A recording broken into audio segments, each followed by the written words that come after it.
Pinterest এ এরকম video দেখতে, দেখতে আমার চোখ কানা হয়ে যাচ্ছিল। তখন আমি ভাবলাম আমিও তাহলে ট্রাই করি। তারপর আমি দাদুর বাড়ির পাশে অনেক গাছপালা আছে এমন একটা জায়গায় গিয়ে ফুল খোঁজা শুরু করলাম। আর এমন একটা ফুল পেয়ে গেলাম যেটা দিয়ে পেইন্টিং করা সম্ভব না যে হেঁটে চলে যাচ্ছে।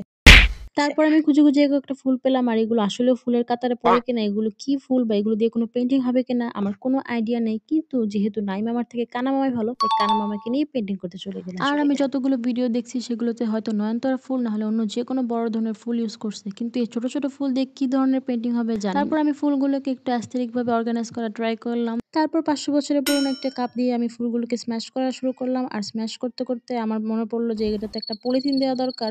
পলিথিন দিয়ে স্ম্যাশ করার পর আমি যা দেখলাম!